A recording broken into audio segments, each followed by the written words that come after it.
Assalamualaikum warahmatullahi wabarakatuh. I'm Sirahayu from session B. Here I want to explain the result of my mid test. As we can see on the slide, there are 3 questions in this mid test. Actually, the first question is about, in your opinion, why learning a culture is important? State your argument by giving examples. Number 2, why do you think intercultural communication happen? Then explain the challenge of it. Number 3 is, how do you examine the plurality function in English and others language? State your argument by giving examples. Okay, I will explain one by one. Number 1, in my opinion, why learning culture is important, because it helps us to know other people's perspective from another part of the world. We can know about other people's feelings from another regions in the world, from another country which is full of different cultures.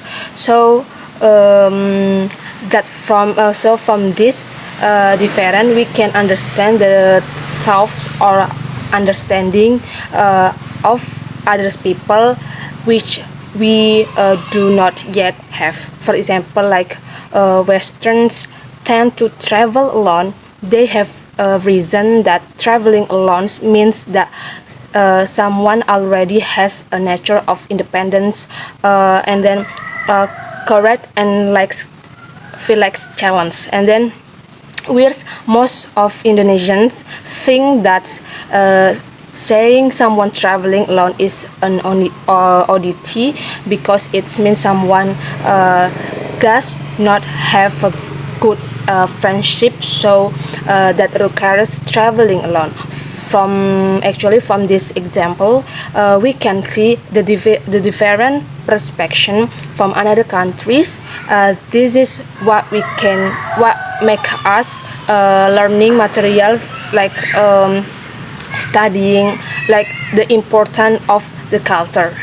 Okay, next, number 1. Based on my opinion, intercultural communication happens because of the process of transmitting symbols between individuals with different cultures. And then the challenges that occur are: first, perfection. Communication on barriers that arise due to differences in perception held by individuals about something. And then the differences in this perception cause in the difference of interpreting something. And next is culture. Communication on barriers that come from ethnic, religions, and social, the differences from one culture to another. And next is motivation. Actually, communication on barriers are related to the level of motivation of the recipient on the message. The low level of motivation of the recipient of the message cause communication to be hampered. And the next is experience. The differences in the experiences of each individual can cause the differences in the concept and the perspective of something. Okay, next, language. Actually, language is one of barriers in intercultural communication. For example, like Indonesian people who mostly have difficulty in speaking English. So in this can make obstacles for intercultural communication or between individuals who come from abroad. And next is anxiety. The last is about anxiety. Someone who has anxiety in speaking English, so that it makes someone not confident.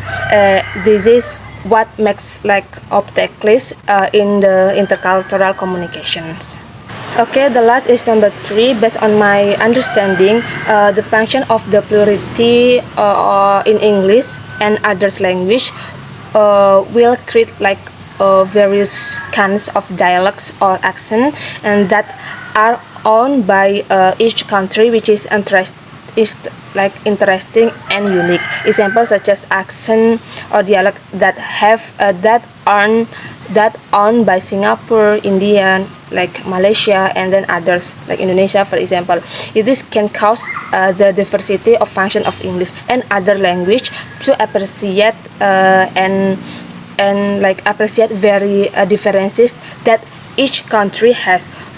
So from here we can say that the existences of the plurality in English and other language will make us more understanding the good like differences that others country have that can make the characteristic of that country. I think that's all. Sorry if I have many mistake like when I explain the material, and then thank you for your attention. Assalamualaikum warahmatullahi wabarakatuh.